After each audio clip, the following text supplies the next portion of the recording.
Bíblia, no livro de 1 Reis, capítulo 19.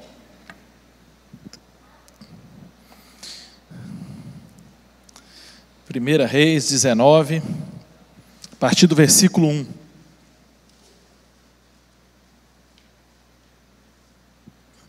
Vamos ficar em pé em reverência à palavra do Senhor?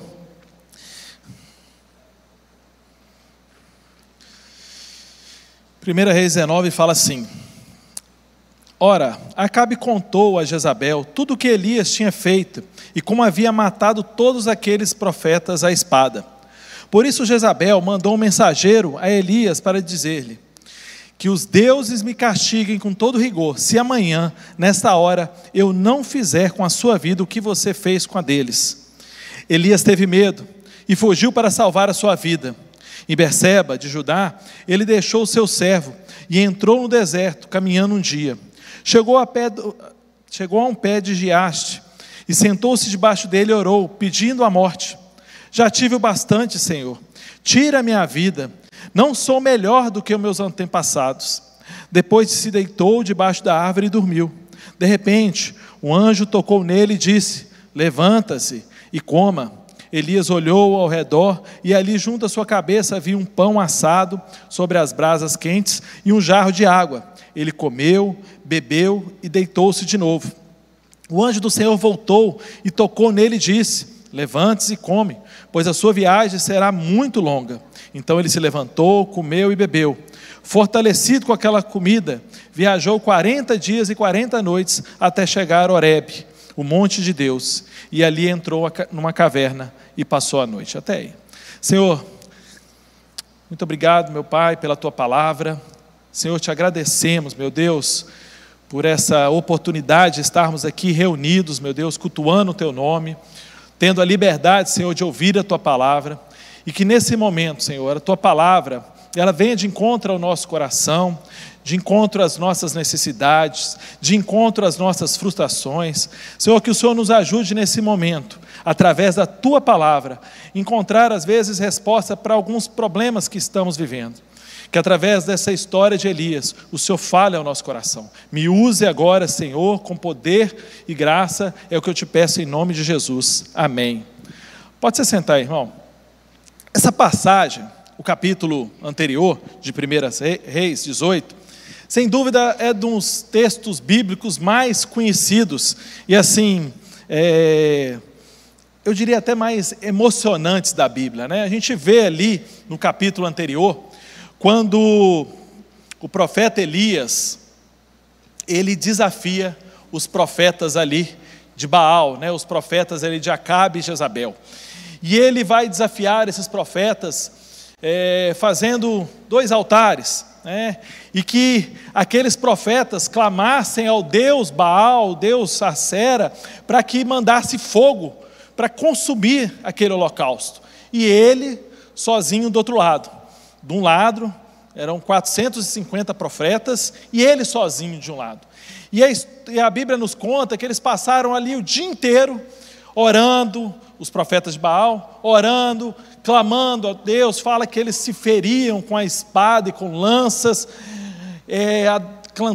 clamavam ali ao Deus dele, né, o Deus Baal, e nada acontecia. E no final do dia, Elias faz uma única oração, e desce fogo do céu, e consome todo aquele holocausto que estava ali, e Elias se enche ali de poder, né, junto com o povo de Israel, e eles matam aqueles profetas. Então, quer dizer, é uma cena ali, quase, né, de uma batalha, era uma cena de batalha, mas uma cena assim, emocionante.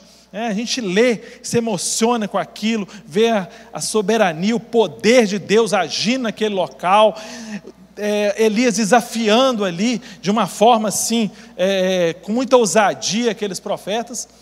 E essa história vai se terminando ali no capítulo 18, e a gente vai chegar no capítulo 19. E no capítulo 19, esse que nós lemos aqui, a gente vê que essa história chega a Jezabel. E Jezabel manda um recado para Elias, né? Manda uma ameaça para Elias, falando que ele iria sofrer o mesmo que aqueles profetas sofreram. Quer dizer, ela ameaçou Elias de morte. E Elias, aquele homem ousado, aquele homem que tinha feito aquelas maravilhas ali no dia anterior, ou talvez na semana anterior, né? Não sabemos aqui quantos dias, mas bem próximo ali, provavelmente o dia anterior. E aí esse homem se abate, ele se abate, ele é cometido assim de um pavor. E é interessante que a gente vê aqui no versículo 4, que Elias, no versículo 3, que Elias teve medo, e ele decide fugir para salvar a sua vida. E no capítulo 4, no versículo 4, vai nos dizer que ele vai caminhando, que ele deixa seu servo, quer dizer, ele não quer a companhia de ninguém, ele quer andar sozinho, ele quer ali ir para o deserto sozinho, ele quer se excluir de tudo, e que quando ele chega ali, ele vai deitar ali num pé de uma árvore, ele vai fazer uma oração. E ele começa assim: Senhor, já tive o bastante, tira a minha vida, não sou melhor do que os meus antepassados. E esse pedacinho final aqui me chama muita atenção, porque ele vai dizer assim, né, que ele já fez o bastante, que era para Deus tirar a vida dele, que ele não se via melhor do que os antepassados. Tem outra versão que vai dizer que ele não se via melhor do que os seus pais. Elias, esse homem ousado, que tinha vivenciado um dos maiores milagres ali, com certeza, que nós podemos ler na Bíblia, uma coisa estrondosa, ele se sentiu um fracassado, ele se achava pior do que os seus pais. Com certeza, Elias ali, ele achava que aquilo, tudo que havia acontecido, ia haver um renovo na nação de Israel. Talvez ele acreditava que todo o povo ficaria ao lado dele, e provavelmente aquele povo não ficou, e realmente não ficou, porque a gente vai ver lá na frente, né, que ele próprio vai falar ao Senhor, que ninguém o acompanhou. O Senhor, não, existe pessoas fiéis a mim, mas ele se sentiu ali sozinho, ele se sentiu fracassado. Eu acho que o problema maior de Elias não foi o medo de Jezabel, não foi o problema que ele estava vivendo ali, a sua ameaça de morte, mas o maior problema que eu acho que Elias viveu ali, foi ter as suas expectativas frustradas. A frustração nos destrói, e às vezes nós também vivemos esse momento, né? Às vezes nós estamos vivendo tantos momentos bons na nossa vida, mas acabamos nos deparando com uma frustração. Às vezes nos deparamos com uma situação que parece que tudo para trás acabou, que nada na nossa vida faz sentido mais, que nada mais faz diferença.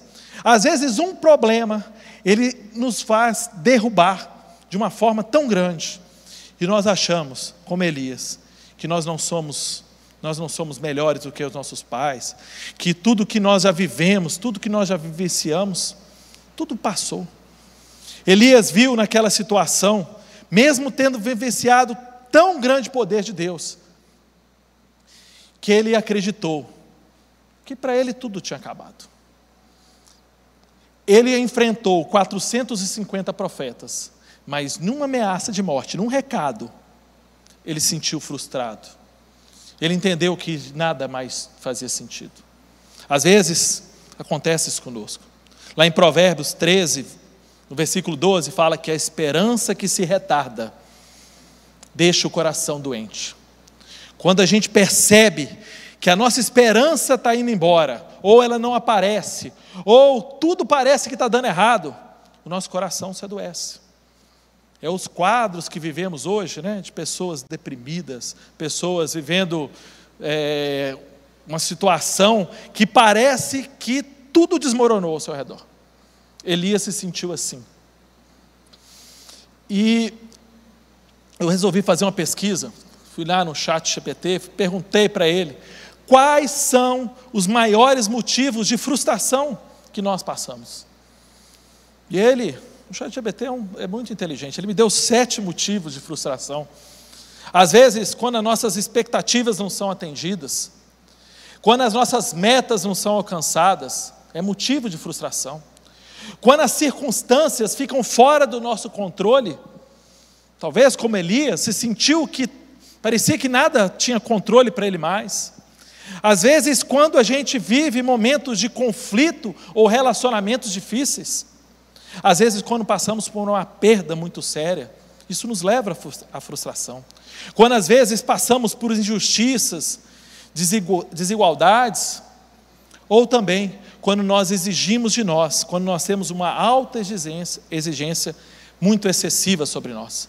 Tudo isso são motivos para a frustração.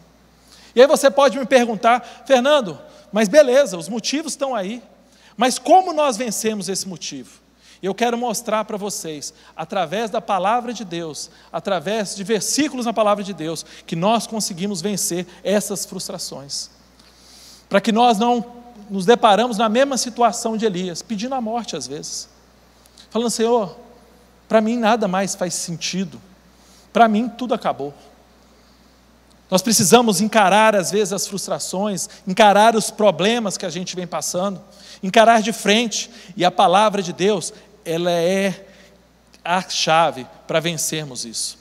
A primeira coisa que eu falei, quando a gente não tem as nossas expectativas atendidas, quando aquilo que nós esperávamos ou desejávamos não se concretiza, quando às vezes não conseguimos alcançar aquele objetivo, às vezes não conseguimos ser reconhecidos pelo aquilo que nós estamos fazendo, quando às vezes há mudanças significativas de alguma área da nossa vida, a gente depara que às vezes todas as expectativas que nós colocamos naquilo, às vezes um projeto, Marco Aurélio, engenheiro, ele sabe como que é, às vezes nós desenhamos um projeto, nós sonhamos um projeto, mas às vezes quando nós vamos executar, as coisas não acontecem bem assim, Uma construção de uma casa é bem assim, Nem tudo que nós planejamos sai da forma que nós queríamos. Isso é uma expectativa não atendida.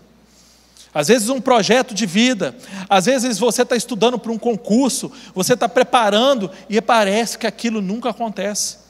E você às vezes se frustra com aquilo. E olhando para a palavra de Deus, a gente encontra vários versículos que nos ajudam a isso. Primeiro, eu separei aqui, Provérbios 16, 9. O coração do homem traça o caminho, ou o coração do homem faz planos, mas o Senhor lhe dirige os passos. O Senhor lhe dá a direção, o Senhor que guia os passos. Às vezes, as nossas expectativas não são atendidas, por quê? Porque não confiamos no plano de Deus. Às vezes, realmente, o que você planejou não deu certo, mas nós precisamos aprender a confiar que o Senhor tem o melhor para cada um de nós. Nós precisamos confiar no Senhor.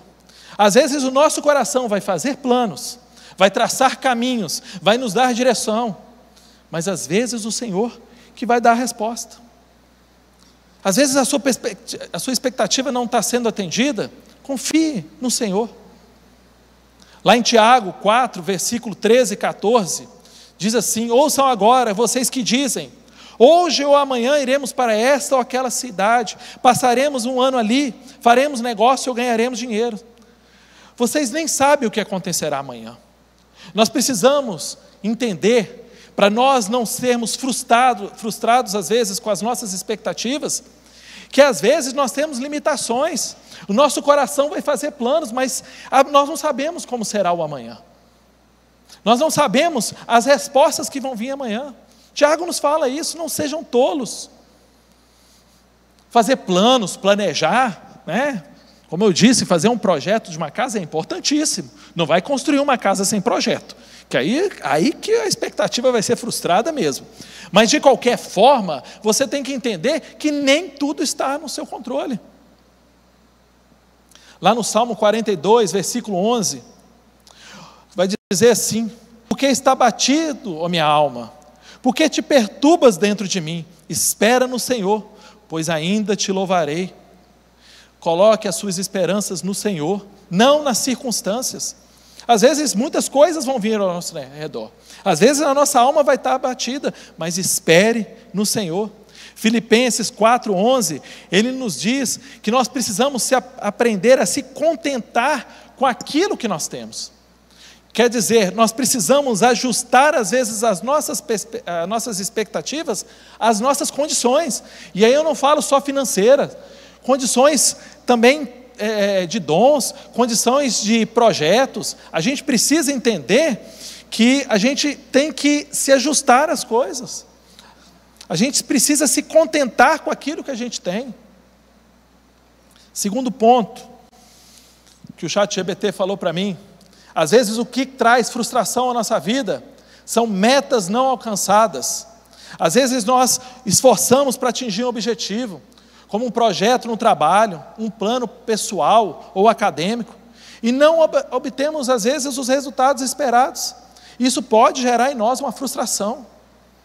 Às vezes nós traçamos tantos planos, né? Eu gostaria de passar no concurso, eu gostaria de passar no vestibular, eu gostaria de que a minha empresa abrisse uma outra filial, eu gostaria de que ela crescesse tanto, eu gostaria de atingir, eu gostaria de ser promovido no meu trabalho, e às vezes as coisas não conseguem, não dão certo. Lá em Tiago 4, versículo 3, vai dizer: quando pede e não recebe, pois às vezes nós pedimos por motivos errados. Às vezes nós precisamos avaliar o quê? As nossas prioridades e os nossos motivos. Às vezes você está traçando metas para você além das suas capacidades, além do que é possível. E aí isso vai causar uma frustração.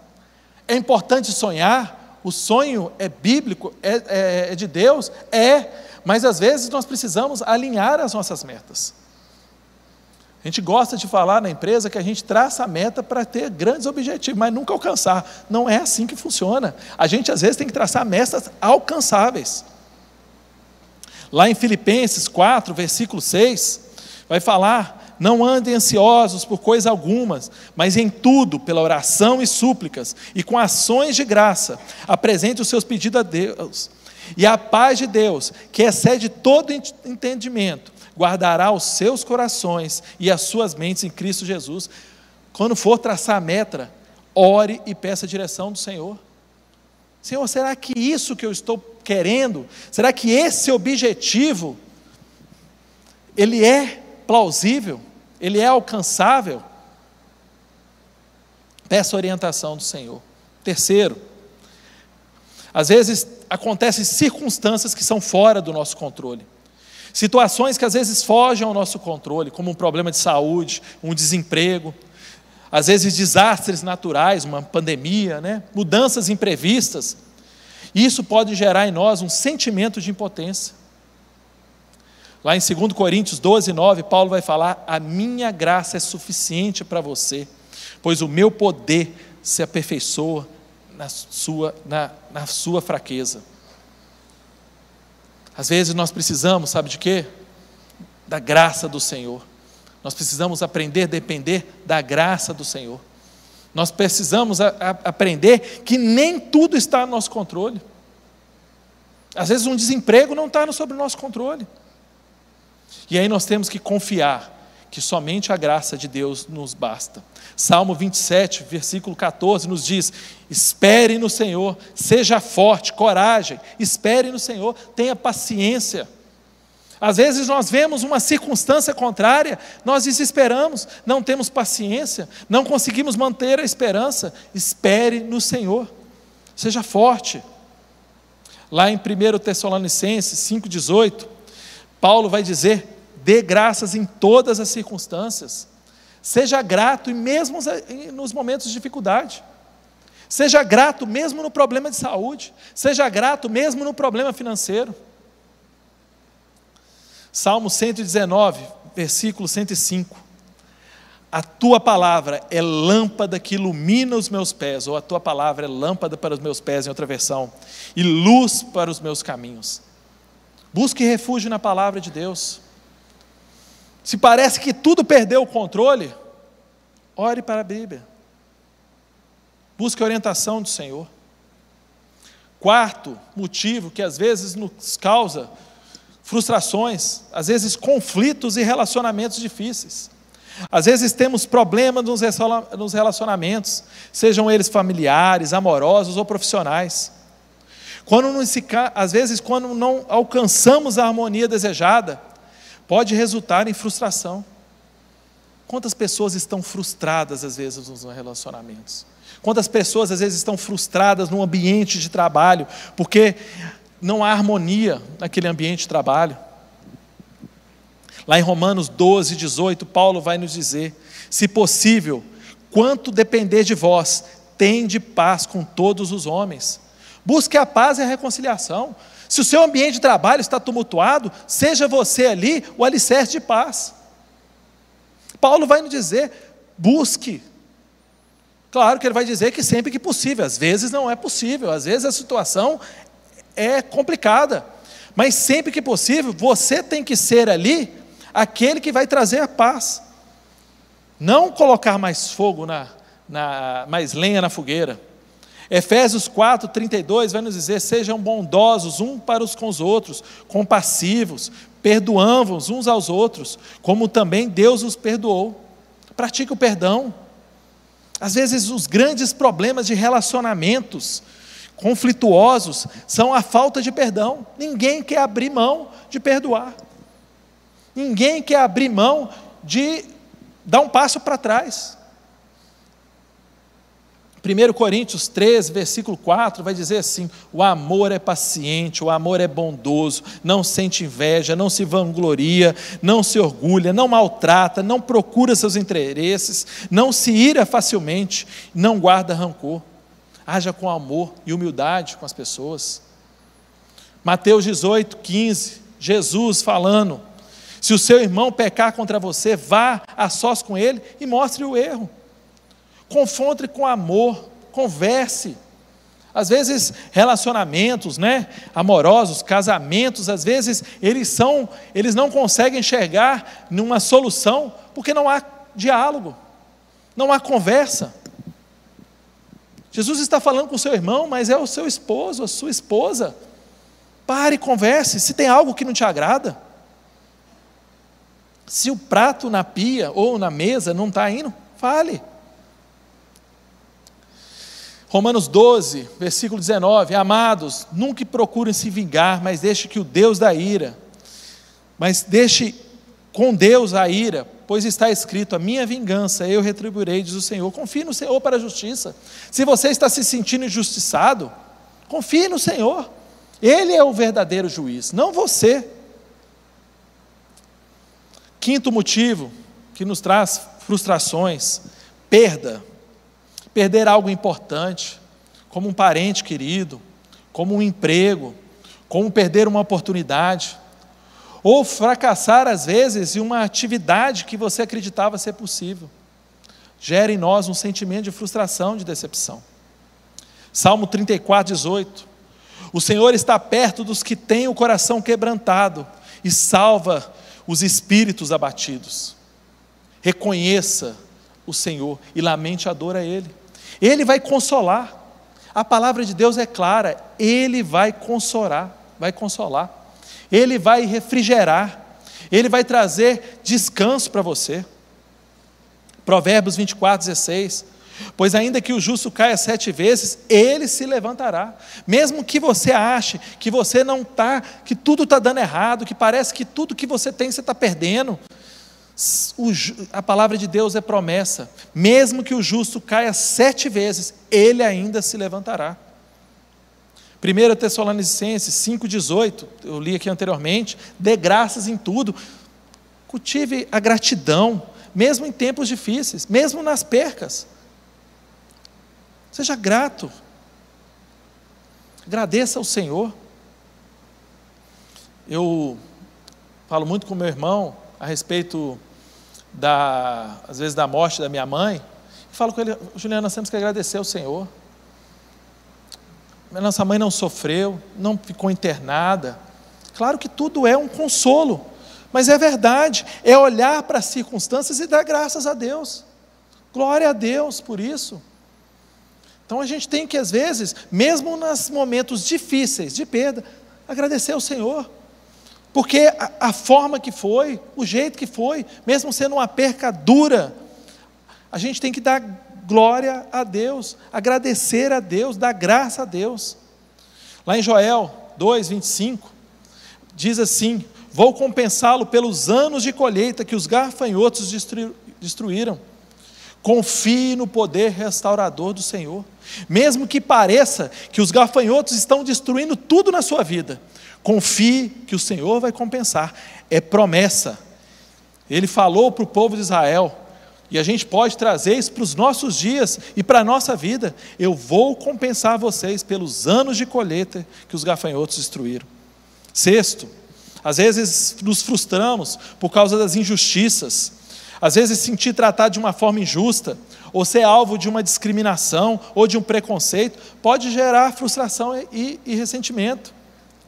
Lá no Salmo 89, versículo 14, vai falar: a justiça e o direito são a base do seu trono, amor e fidelidade vão adiante de ti. Deus é justo, mesmo que você se sinta injustiçado, Deus é justo. Provérbios 31, 8, fala em defesa dos que não podem falar, assegure a justiça para todos os desvalidos, fale e defenda os pobres e os necessitados. Deus defende os pobres, defende os oprimidos, defende aqueles que parecem esquecidos pela sociedade. Isaías 10, 1, Deus condena aqueles que fazem decretos injustos e oprimem os pobres. Deus é juiz sobre toda injustiça, Ele vai trazer juízo a toda injustiça. Por último, às vezes a nossa alta exigência excessiva, às vezes a nossa autocobrança, nós colocamos tanta pressão sobre nós mesmos, para sermos perfeitos, para atingirmos altos padrões, que isso nos acaba levando a frustrações. Esse é o grande problema, às vezes, da teologia coach, que é trazer para nós algo que às vezes nós temos limitações para sermos. Nós somos imperfeitos, e às vezes nós colocamos sobre nós uma exigência tão grande, que nós acabamos nos frustrando com isso.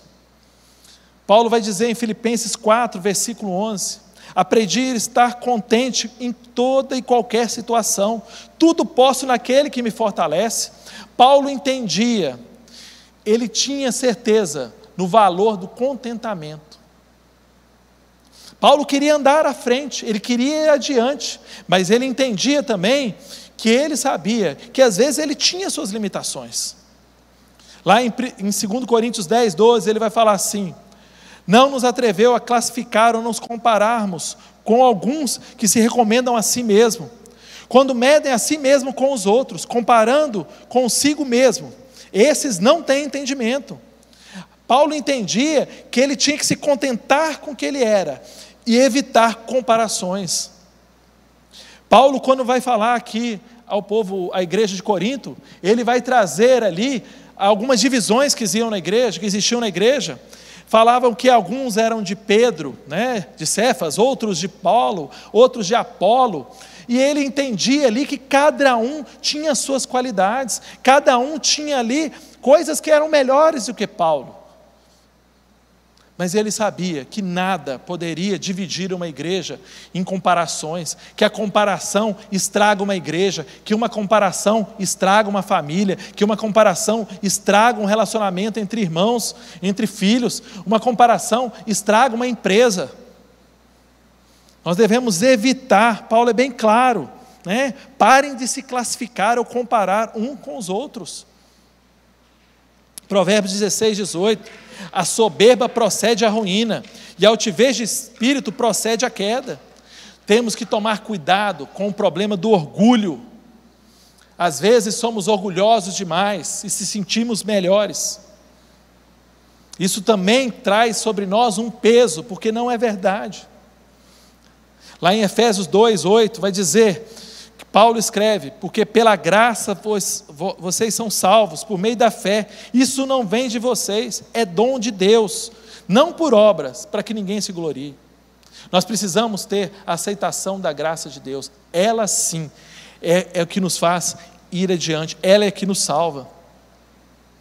Por último, Jesus vai dizer, lá em Marcos 12, 31, amarás o teu próximo como a ti mesmo.